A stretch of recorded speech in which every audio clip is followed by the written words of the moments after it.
سخن، عرقان، متوتر، كله عمال يشتغل حواليك وانت قاعد اللي هو ادوس ار ودرو لاين، ادوس مش كيو واحد تدرو لاين، دبليو واحد تدرو منك. انا ما ايوه. اتعلمتش، يعني انا ما بوقعك، انا مش بتعلم معلومه جديده، انا ستيل ثابت في مكاني بس انت بتنزل. فاهمني؟ هيجي اللي اعلى مني ومنك، لا انا عليت ولا انت عليت، وجه اللي احسن مننا ودمرنا احنا الاثنين.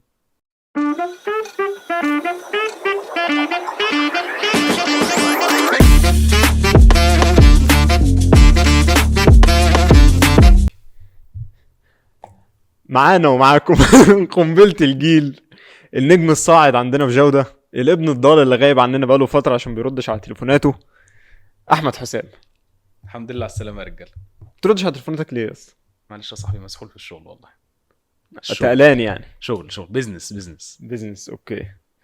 بتشتغل ايه دلوقتي؟ مهندس مدني في محطات كهرباء. اوكي. طيب، دلوقتي عايزين نبدأ ان احنا نتكلم اول حاجة، بما انك قلت تشتغل ايه، نتكلم ايه الحاجات اللي انت استفدت بيها، او عامة ايش انت دلوقتي عملت شيفت من اول حاجة اتخرجت، بعد ما اتخرجت رحت اشتغلت مهندس سايت، بعد كده اشتغلت مهندس ديزاين. مم. طيب، انت اتعلمت ايه في شغلانة ان انت مهندس ديزاين عن اللي احنا اتعلمناه في الجامعة؟ لان احنا في الجامعة عملنا مشاريع ديزاين، صح؟ مم.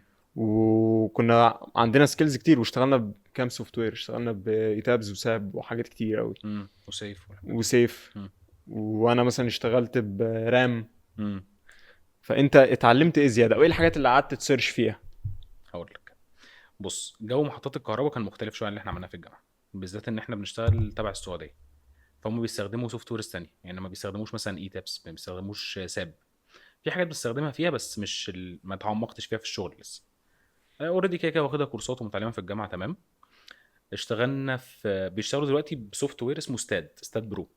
امم. ستاد برو ده ممتع جدا وسلس في التعامل وحاجه منتهى الفخامه. اكس، برنامج اكس، سوفت وير اكس. اوكي. ما بنستخدمش كاد امم. خالص، ودي كانت مفاجاه بالنسبه لي، لان انا لما رحت عملت انترفيو انا قلت لهم انا بشتغل اي تابس، ساب، سيف، سي اس اي كولوم، بشتغل كاد. تمام، الدنيا اوكي. جميله، بتعرف تعمل اي حاجه، تشتغل اي حاجه تانية؟ قلت لها لا، ما عنديش اي معرفه باي سوفت ويرز تانية. تمام، انت معانا والدنيا حلوه والسوفت ويرز دي احنا عايزينها جدا. اول ما رحت، بص يا معلم، انت معاك يومين تعنتل في ستاد برو، وتعنتل في حاجه اسمها مايكرو ستيشن. امم. ده بديل للكاد، بيستخدموه تقريبا، والله اعلم، هم بيستخدموه كده كده في دول الخليج، السعوديه والحاجات دي، وتقريبا بيستخدموه في انجلترا والحتت بقى اللي هي بتاعت دول اوروبا يعني. اوكي. المايكرو ستيشن اول ما قعدت معاه، يعني ده كان اول تحدي بقى بالنسبه لي. انت قاعد يومين، انا رحت يوم الثلاث، ده كان اول يوم ليا. امم. ماشي، انا قاعد يوم الثلاث كله، ادوني حد راجل محترم كان في الشغل كده عمل بي دي اف 9 ورقات، كيف تستخدم المايكرو ستيشن في 9 خطوات. اوكي. راجل اللهم صل على النبي بتاع ما استفادش منه اي حاجه الورقه دي. فانت قاعد يوم كامل انت حاسس بستريس، سخن، عرقان، متوتر، كله عمال يشتغل حواليك وانت قاعد اللي هو ادوس ار ودرو لاين، ادوس مش كيو واحد تدرو لاين، دبليو واحد تدرو ريكتانجل. امم. فاهم؟ انت في حته تانية خالص بقى، والناس عماله تطلع مشاريع ولوح فده كان اول تحدي. قعدت يوم التلات كله والاربع كله انا ما بعملش اي حاجه غير ان انا ماسك مايكرو ستيشن عمال اتعلم بس. اوكي. وطبعا اتعلم في البيت، يعني انت تكتشف بقى ان انت عايز تنجز. انا مش عايز افضل قاعد طول ما اروح الشغل افضل ارسم لاين، ارسم مش عارف ايه. لا انا عايز انجز.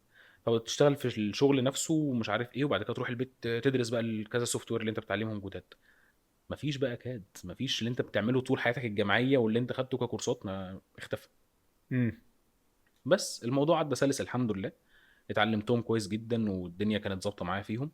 بعد كده بنبدا بدأت اتعلم الاستاد ده بدات اتعلم في اي الاستاد. تكنيكال ايشوز قابلتك غير تكنيكال، بمعنى في حتة هندسة معلومات ما كانتش عندك بشكل علمي، ما كانتش عندك غير السوفت وير؟ انت عندك معلومات كتيره قوي من هندسه، اوكي. تمام. في معلومات انت بتسقطها، يعني في معلومات انت خارج منها في الجامعه انت مش فاكرها طبيعي. في معلومه انت خدتها في اعدادي هندسه او في اولى مدني انت مش فاكر، مش فاكر المعلومه دي بالظبط. مش فاكر مثلا شكل مش عارف ايه، مش فاكر دي كنا بنعملها ازاي.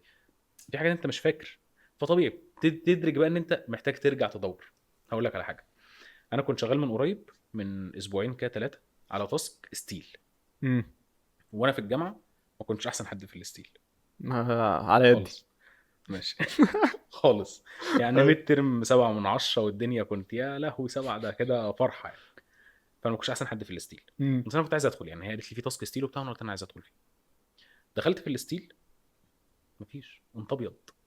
جبت ورق طه، ملازم ماله تانية يا عم، ورق مدني. طه، ورق طه ده يعتد به. ورق بامانه عظيم. الورق ده بوم. ايوه. بوم البوم. ايوه. بجد. فانت بتبتدي تفتح بقى بسم الله الرحمن الرحيم كده ورق مدني. دخلت على جروب واتساب قديم اللي مبعوت عليه الورق، قعدت ماسك PDF في البيت بذاكره. خدت ورق طه، بتاخد بقى ايه، تشوف انا عندي ايه في الشغل، هروح بقى يا السلام عليكم في البيت كده اقعد اذاكره. بذاكر ورق طه، بس انت قاعد يومين عمال تذاكر ورق طه. مم. بجد. اول يوم ده انا كنت عمال اذاكر بس. تاني يوم بقى ابتدي اروح الشغل بقى ابص على الكود اللي عندهم، الحاجات اللي مبعوته، الBTS، الحاجات دي كلها، انت عايز تعمل ايه في الشغل، ايه الديسكريبشن، ايه الحاجه اللي انت عايز تعملها، ونشوف بقى هنطبقها ازاي، هنشتغل ازاي بقى. مم. فده مثلا تكنيكال ايشو، انت بتقابل حاجه اللي هو لا انا ما كنتش جامد فيها، ما عنديش المعلومات الكافيه فيها، ازاي بقى انميها بقى. طب انت سؤال، انت دلوقتي لما حد يجي يقول لك مثلا اشتغل ستيل، امم. وانت مش مهندس ستيل، انت مشروع تخرج خرسانه، امم. وما كنتش متمكن في الستيل، ما بتروحش تقول له لا ده ما كانش تخصصي، دي ما كانتش الحته اللي انا متميز فيها؟ احنا هقول اصحابنا لك اللي ليه. اشتغلوا في شركات كبيره كانوا مثلا متخصصين ستيل، امم. فهم واخدينهم عارفين ان دول مهندسين ستيل ويعملوا شغل ستيل، فانت هقول لك مهندس ليه. خرسانه. بص الستيل نفسه، انا كنت عارف ان انا مش جامد فيه، بس انا من ساعه ما اتخرجت وانا عارف ان انا عايز اتعلمه قوي وابقى كويس قوي فيه. يعني ده كان جول بالنسبه لي، ان انا ابقى كويس في الستيل. ما بقاش اكتفيت بان انا خرجت من الجامعه مش حلو في الستيل، لا انا مهندس خرسانه خلاص بديزاين خرسانه وقاعد على كده، امم. او بديزاين مثلا اي حاجه. لا انا عايز ستيل، لان ستيل فعلا شغله حلو ممتع، شغله فيه تفكير، فيه اهتمام بالتفاصيل. الملي بيفرق، امم. الحاجه بتفرق. الخرسانه عادي يا عم 2 ملي مش ازمه، لا الستيل بتفرق. طبعا دي كارثه. دي كارثه. امم. فانا كنت عايز اتعلم. غير كده هو ممكن يقول لك اعمل اي حاجه غير الستيل، يعني انا الستيل ده كان جول بالنسبه لي. لا ممكن يبقى في حاجه تانية هي مش جول بالنسبه لي، هتعرف تعملها او عايز تعملها، عايز تشتغل فيها. انا بالنسبه لي بقول اه. في ناس ثانيه بتقول لك لا، يعني عندنا ناس في المكتب بتقول لك لا انا مش هدخل تاسك الستيل ده. اوكي، بس لو انت قلت لا عادي، لا عادي، بس لان هو في كذا مهندس غيرك يعني. قصاد كده ما بتتعلمش. بالظبط. امم. انا بحب ادخل في الحاجه اه هتعلمها عادي. اصلا انا كده كده حتى انت لو اديتني حاجه خرسانه فانا ستيل جو محطات الكهرباء هو بالنسبه لي جديد. امم. تمام. واي شغلانه عامه بالنسبه لك جديده، يعني انت حتى لو رحت تديزاين مباني وانت كان مشروع تخرجك ان انت عامل ديزاين مبنى، هو ستيل بالنسبه لك جديد. لا احنا هنا مش بنلعب وبنشوف بقى ايه يا عم طلع لي العمود ده يا عم متر في متر، لا يا معلم. احنا امم. هنا الكلام بيختلف بقى، احنا عايزين نشوف حاجه اقتصاديه، حاجه مناسبه، حاجه ما تبقى سهله في التنفيذ. تبتدي تبص على كل حاجه من زوايا بقى تانية اخرى بعيده خالص عن حته الكليه يعني. اوكي. فانت هنا بتتعلم. فيها ايه المانع يعني؟ ايه المانع لما ادخل في حاجه ما كده كده هتعلم، فخلاص اديني قاعد يومين بتعلم حاجه جديده قشطه. ما بيأثرش على الورك فلو بتاعك. خالص. وبصراحه الشركه عندنا محترمه في حته ان هي عارفه ان انت حديث تخرج، امم. فاهم. فاي تاسك مثلا بيجي جديد تقيل مش لازم يبقى فيه ديدلاين. تمام. في حاجات تانية لا انت معلش احنا محتاجين ده في وقت قياسي، في ديدلاين، في حاجه محطوطه، اتصرف. اوكي. بس ايه تاني، كان عندي مشكله كبيره جدا مع الرسم، جدا، مع امم. الرسم جدا. يعني انا فاكر ان انا لما اشتغلت انا كلمت التيم انت ليدر كنت بتاعتي. قلت لي ما كنتش بترسم على كاد. اه احنا كنا بنرسم على المايكرو ستيشن. اوكي. انا ما كانش عندي فكره في السوفت وير. انا امم. عندي فكره ان انا شايف ان انت راجل لما بتتخرج انت راجل ديزاينر. اه برسم وبطلع لوح، بس مش مطلوب مني ان انا اهتم بالتفاصيل، بالذات ان المكتب بتاعنا فيه رسامين ومكاتب الديزاين كلها فيها رسامين، فمش مطلوب مني ان اهتم بالتفاصيل، انا هطلع لك ديزاين وانت ارسم. امم. او ده كان اعتقادي. فانا كنت مخنوق جدا في حته ان لا ارسم. فكلمت التيم ليدر بتاعتي. تمام. يعني بصراحه هي متعاونه جدا، وتيجي على طول بقى تتكلم معاك وايه اللي مضايقك مش عارف ايه بتاع. فانا اتكلمت معاها قلت لها الموضوع ده مضايقني وانا مش عايز ارسم. انا شايف ان انا راجل بديزاين، يعني انا بخلص الديزاين كامل في حاجه تقيله ممكن اخلصه في يومين. خلصت وطلعت كالكوليشن نوت وظبطت كل حاجه وتسليح والدنيا فل الفل. خلاص. اقعد بقى على كده تشوف بقى المشروع اللي بعده عشان ننجز. وفي نفس الوقت نفس المشروع ده هقعد في رسمه بس 3 ايام. امم. مع ان انت بترسم ما بتعملش حاجه، فاهم. انت بتاخد اصلا رسومات اوريدي جاهزه وتبتدي تظبط بقى شغلك عليها. بالنسبه لي الموضوع كارثه. هقعد فيها 3 ايام فعلا، انا بطيء قوي في الرسم ومش عارف استخدمه، مش عارف اسلك فيه. فاتكلمت معاها في الموضوع ده. فهي كلمتني بفكره ان المهندس الشاطر لازم يبقى يعرف يعمل كل حاجه. امم. وقالت لي ان اللي بينزل الموقع هي اللوح مش الديزاين. يعني الراجل اوكي. مش هيبقى واقف الموديل ده جميل قوي. بس مش انت كده كده الديزاين بتاعك ده انت عملت ديزاين، والديزاين ده قبل ما ينزل الموقع هو هيروح للرسامين. ده كده كده. حلو. فهي لما بتقول لك انت الديزاين مش هينزل الديزاين بتاعك ولا هينزل موقع اللوح، اه ما قلتلاش ليه؟ ما هو الرسامين هيعدي على الرسامين ماشي كده ماشي كده. معاك، انا فاهمك. انا بتكلم ان كمهندس تقدر تمسك شغل. يعني هي اتكلمت معايا في حته ايه؟ دلوقتي مثلا الرسام ده ماشي بكره، انت رحت تحل مكانه عادي، امم. شغلك ما بيقفش. هي ما شاء الله عندها من العلم، ما شاء الله عليها، ربنا يزيدها يعني. جبار، علم جبار، ما شاء الله، الله اكبر. فهي دلوقتي مثلا لو كل الرسامين اللي في المكتب مشيوا، كل المصممين اللي في المكتب مشيوا، هي تقدر تقوم بالشغل لوحدها. امم. فهي بتحاول تعلمك ده. انت مثلا قاعد شغال ومعاك حد بيسبورتك في الرسم، افرض هو مشي بكره، هتعمل انت ايه؟ اتسوحت. وبرضه عشان ما اكدبش عليك، أنا لما سألتك السؤال الإجابة برضه جات لي في دماغي. ممكن برضه عشان في وقتها في مشاريع تكون مستعجل فيها، اللي هو تعديلة انت محتاج تعملها بسرعة، وقتها انت مم. مش لازم تلجأ للميدل مان اللي في النص اللي هو الرسام قبل ما تبعت للموقع. مثلا. انت كديزاينر بالظبط. هترسم وتبعت. بالظبط. امم. وبعدين محدش هيقدر يطلع شغلك حتى لو انت فهمت كل حاجه انت عايز تعملها، مش هيقدر يطلع شغلك بالصوره اللي انت عايزها. ده امم. شغلي، في النهايه ده شغل انا، لازم يطلع بالصوره اللي انا عايزها. لما حد يتكلم معايا في تعديل يقول لي ليه عملت دي كده في الرسم مثلا، مش انا قاعد اللي هو احنا ليه عملنا كده؟ طب انا لما شرحت لك كده انت عملتها كده ليه؟ لا انا عارف ارد. انا عملت دي كده عشان كذا، ودي عشان كذا، ودي عشان كذا. امم. لما حد يمشي، لا انا اقدر اقوم بالشغل عادي، التاسك بتاعتي. اوكي.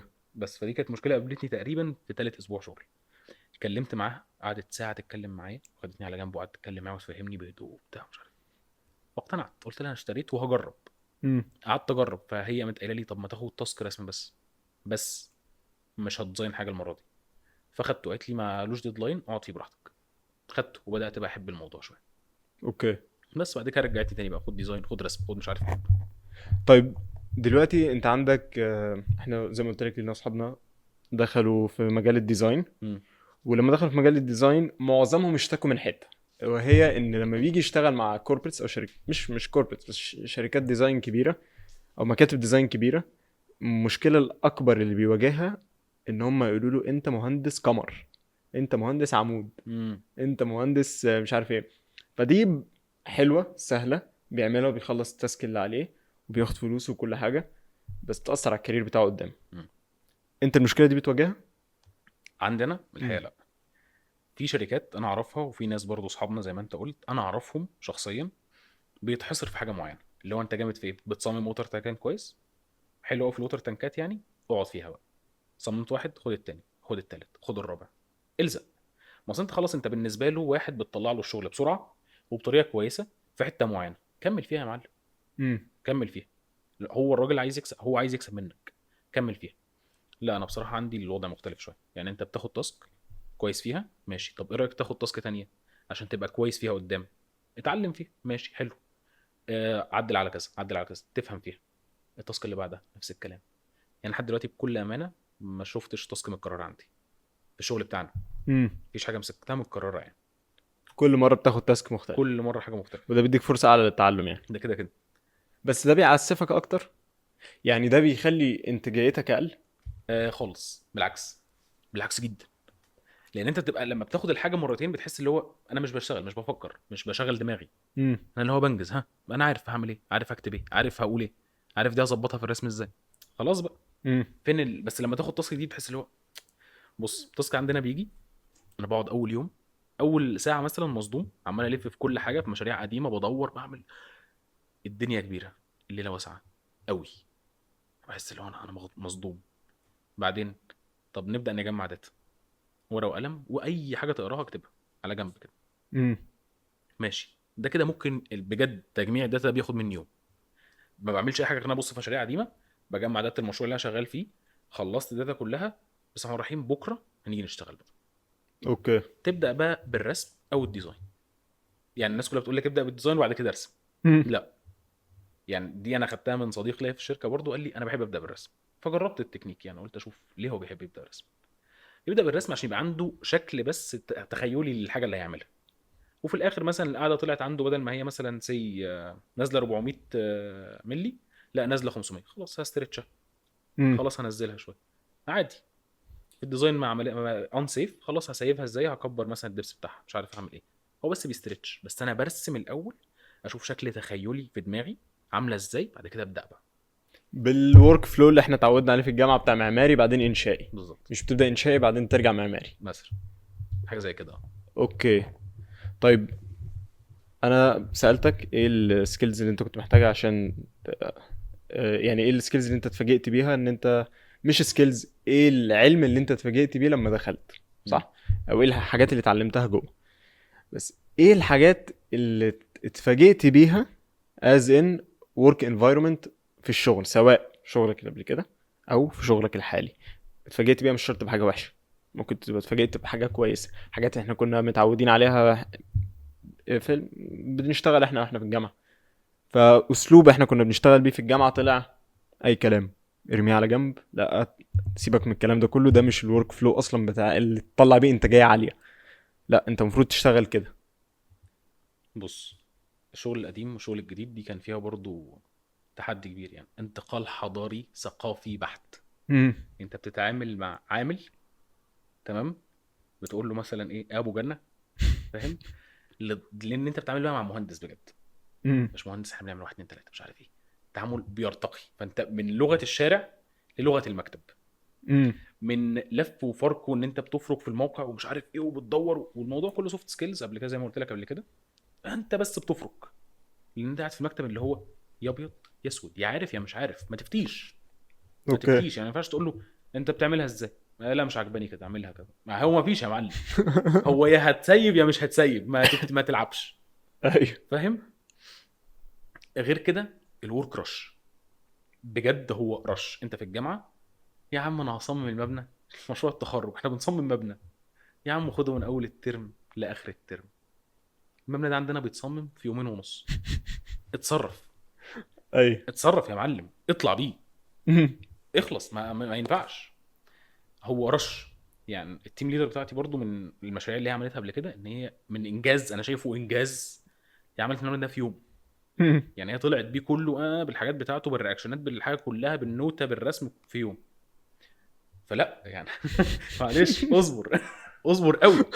انا برسم فيه مثلا بقالي 7 ايام، اللي هو اصبروا عليا. في الجامعه متعود انت بتشتغلوا في ترم، ايوه. فاهم؟ لا الورك رش قوي قوي، بلس ان انت تكوردينيت مع كل حاجه صعبه. يعني في محطات الكهرباء في وضع صعب، ان انت مثلا بتضطر تكوردينيت مع بتوع كهرباء، ميكانيكا، عماره، كله بيكوردينيت. اللي مثلا بتاع ميكانيكا ده بيسلم الحاجه، تمام، بتاع عماره ده مثلا حاطط كابلات هنا، فانت عايز تحط حاجه، لا في كابل يا معلم ما ينفعش.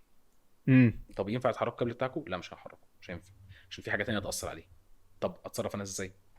فخلاص، طب انا بدل مثلا ما كان عرضها كده، لا هقلل عرضها، طب ازود طولها، طب ازود دبس، تقعد تلعب بقى. فان انت تعمل كوردينيشن صعبه. مش انت بقى في مشروع الجامعه مثلا يقول لك احنا هنعمله ايه، سوليد سلاب، ماشي، طب نعمل فلات سلاب، ماشي. الموضوع لا مش كده. أمم. طب ندور على اقل طريقه تجيب بيها، يعني مثلا اكتر طريقه موفره للفلوس. لا الراجل ده مثلا مش فارق معاه كده، هو عايز اكتر طريقه مش عارف تعمل كذا. لا احنا عايزين اكتر طريقه تطلع كذا. لا هو عايز حاجه تانية في دماغه اصلا، هو اوريدي محدد هو عايز ايه. فانت تيجي تشوف بقى، لا الموضوع بقاش في ايدك، بقى سهل، الموضوع بقى سريع.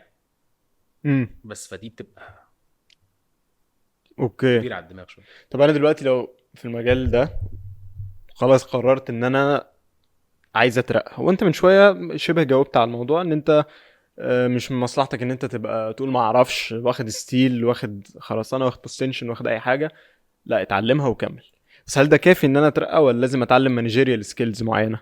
لازم يبقى عندك مانجيريال سكيلز وسوفت سكيلز، ولازم يبقى عندك سكيل انا اكتشفتها في الشغل مهمه جدا، مش عند ناس كتير. امم. كاريزما، ان انت بتعرف تبين انت بتشتغل. اوكي. في ناس بتشتغل، في ناس عامله زي السمك، اه. فاهم؟ بتنزل البحر تبيض مليون بيضه، محدش عارف ان هي باضت، محدش عارف اي حاجه، هو مره واحده احنا بنلاقي سمك، امم. فاهم؟ لا وفي حد تاني عامل زي الفرخه، تقعد تبقبق، لو انا بيضت بيضتين يا رجاله، خليك الفرخه، بجد، اوكي. خليك الفرخه، اي. فاهمني؟ أم... هو فكره ان انت يبقى عندك كاريزما، ان انت تبان انت بتشتغل. ممكن يبقى واحد بيطلع شغل جامد قوي، بس هو مش باين، هو في الدره كده تحسه ما بيعملش حاجه، ما حدش واخد باله منه. بيدوا له تاسكات بيخلصها بس هم مش دريانين بيه. امم. فبيدوا له مثلا 9 تاسكات بسيطه، بس هم 9 تاسكات، بس هو بيخلصهم بيخلصهم بشكل حلو قوي. واحد تاني لا بيمسك تاسك صعبه، فاحنا كلنا مركزين مع بقى لو انت هتعمل ايه، ها، امم. فيطلع تاسك جامده. فاهم؟ او مش اجمد حاجه بس ده بيعمل شغل اجمد منه، بس لا اللي هو بصوا ده عمل ايه، شفته بقى. فاهم؟ امم. فانت لازم يبقى عندك كاريزما ان انت بتعرف تبين ان انت بتشتغل. لو اوكي. انا بشتغل، حتى لو انت عملت انا طبعت ورق، بص بقى. البرينتر كانت بايظه على فكره، كان فيها ورق محشور. أي. طلعت الورق المحشور لقيت ما فيهاش حبر، رحت نازل قايل له يغير الحبر، خلصت. اي. وهكذا يعني. بس مثلا شغله مع الزملاء بتوعه، مثلا هو بيساعدهم في التاسكس بتوعهم. واحد مزنوق في تاسك فيساعده، واحد تاني مزنوق في تاسك يساعده. في ناس كتير في الشغل بتتضايق من حتة ان انا بدي مجهودي لحد، مم. او واحد عنده مشكلة، لا انا ماليش دعوة بيه، مم. او اخزوق واحد ان انا البسه في حاجة بدل ما البسها انا. مم. فاهم؟ هل إن انا لو ساعدت الزملاء اللي معايا في الشغل، عادة اللي اكتر واحد بيساعد ده هو اللي ليه فرصة اعلى في الترقية؟ ونفترض ان المدير عارف ان هو اكتر واحد بيساعد، خلينا نفترض ان هو عارف ان هو اكتر واحد بيساعد، لانه غالبا اللي قاعد بيخزوق ده مسيره هيتكشف. هيتكشف، او الورد اوف ماوث بقى تنتشر، والمدير هيعرف ان في واحد. انت ليه يا ابني عملت كده؟ والله ده اللي قال لي. فالمدير مش هيقول له ان اللي هو مم. لبسك، بس هو هيعرف في باله ان فلان لبسك، صح؟ بس لما يجي يقول لي انت، صعب قوي بقى ان واحد مهندس يعمل تسكايه ومدير يساله فيقول له زميلي ساعدني. مم.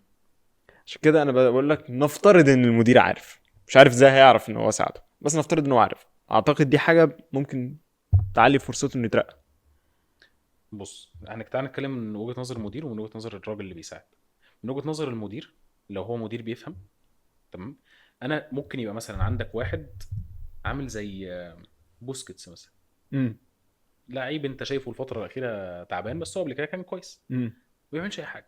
هو راجل واقف في نص الملعب ورا، راكن، بيباصي كورة، يلمس لميسي الكورة، ميسي يروح يجيب جون، ويبقى اعظم اسيست واسهل اسيست اتعمل في العالم. فاهم؟ هو راجل بسيط.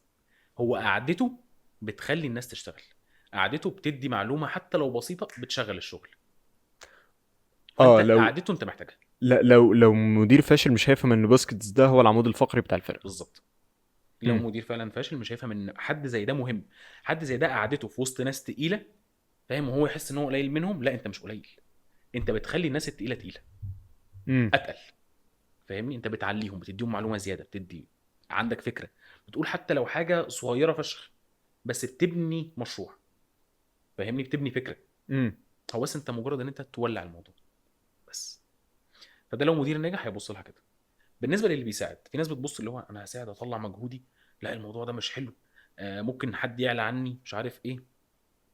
انا ببص لها ان كده كده يا عم، اللي عايز يعلى يعلى، مش عايز يعلى ما يعلاش، المهم ان انا اعلى. انا امم. هعلى. هعلى ازاي؟ اتعلم. مش هعلى ان انا بقى ايه، حد يعمل حاجه مثلا جامده فخلاص انا كده بعلى، لا. هعلى ازاي؟ لما اتعلم قوي. فلو حد مثلا معاه تاسكايه، يعني إحنا عندنا حد ما شاء الله عليه، انا قاعد، هو خلص التاسك بتاعته، انا قاعد النهارده شغال على بتاعتي، هو خلص، لف علينا كلنا، يا جدعان حد عايز اي حاجه؟ طب عندكم اي حاجه اعملها حتى لو هرسم؟ امم. طب اطبع لاي حد حاجه، اعمل اي حاجه. بيتعلم. هو بيتعلم. يعني دخلنا قعدنا، في حاجه انا ماسكها جديد مش عارف فيها حاجه، وفي حد عملها كذا مره، فقعد معانا بيشرح لنا بتعمل ازاي وكده. قعد وسمع معانا، وقعد يسال وقعد يدور. فاهم؟ وجي يقول لي معلومه، او انا مديله معلومه، في تبادل، فهو بيتعلم وانا بتعلم، فاحنا امم. بنعلى. فاهمني؟ ده بالنسبه لي ان انت تعلى، مش بالنسبه لي اللي هو انا هعمل انا التاسكيه اللي محدش عملها قبل كده. امم. طب ما انت هتعملها ازاي؟ هتعملها ازاي وانت مش متعلم؟ فان انت تساعد ده بيعلم. ودي من وجهة نظري يعني. في ناس بتشوفها لا بقى، ان انت تساعد ده انت كده بتدي المعلومه بتاعتك لحد. بص، في ان انت تساعد وانت تتعلم، والباقي اللي حواليك هيبرفورموا كويس، فانت هتبرفورم، فانت هتتعلم اكتر عشان تساعدهم يبرفورموا كويس، فانت هتبرفورم احسن منهم، صح؟ مم. دي ميثودولوجي، دي طريقه. في طريقه تانية، والله انا مستواي كده، اعلى ازاي؟ اخزوق ده واخزوق ده واخزوق ده واخزوق ده، انزلهم تحتي. مم. دي طريقه تانية. أه...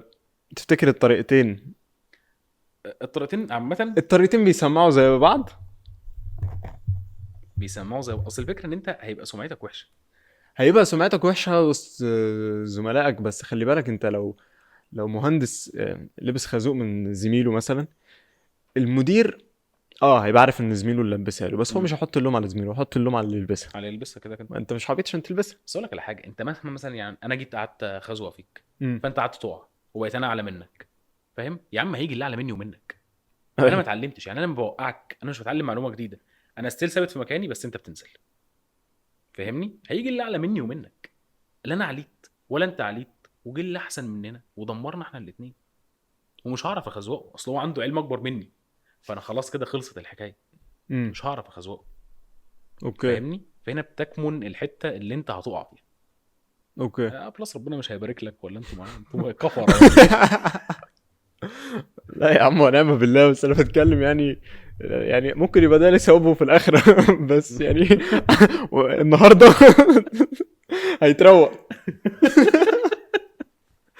هياخد لتر بنزين زياده وهو ماشي. مثلا. طب انا قلت لك في السؤال قبله، انا افترضت ان المدير مش عارف حاجه، المدير عارف كل حاجه. دلوقتي لو واحد بيساعد اصلا، عاده بتسمع عند المدير. هي بتسمع في القسم، يعني احنا عندنا بتسمع في عشان احنا الاربع اقسام موجوده في الشركه. التيم سينيور، التيم اه سينيور عندكم طبعا لازم يدي التيم ليدر ريفيو. بتسمع ومدير القسم بيسمع عنده، اه. فاهم؟ بيبقى عارف ان ده شخص بيساعد، ده شخص بيجري على المعلومه. على فكره المواضيع كلها بتبقى مكشوفه هناك في الشغل، انت مكشوف، ولو حاسس ان انت مش مكشوف، لا انت مكشوف امم. يا معلم، انت مكشوف قوي، انت بجد متراقب، امم. فاهمني؟ مش متراقب اللي هو بقى حاجه وحشه يعني، بس انت متراقب، الناس باينه قوي انت بتعمل ايه، باين قوي ان انت مثلا قاعد لا انا عايز المعلومه ليه، باين قوي ان انت بتجري على المعلومه، باين قوي ان انت خايف، مش عايز تدور على المعلومه، مش عايز تدخل في دي عشان ما تبينش ان انت فاشل فيها، وهكذا. المواضيع دي بتبان، امم. بتبان قوي. اوكي. بس ده مش في كل الشركات. اعتقد مش في كل الشركات. يعني مش في كل الشركات انك تلاقي لا لا مش سينيور ابن حلال يبلغ يعمل ريبورت كويس ويطلع ريبورت للمدير بالبرفورمانس بتاع اللي تحته وكل الكلام ده. في سينيورز اصلا بيبقوا خايفين اللي تحتهم ده يعلى، مم. ياخد يعني مش في كل مكان. الشركات فعلا. ما عندهمش فكره ان هم هيترقوا، هو ياخد مكانك، مش هياخد مكانك ما انت يمشيك هتعلى يعني. يعني، انا ما هعلى انت وانت هتعلى وانا هتعلى يا اعلى معلم. مشي الدنيا معانا وين يعني. وين سيتويشن يعني. اه يعني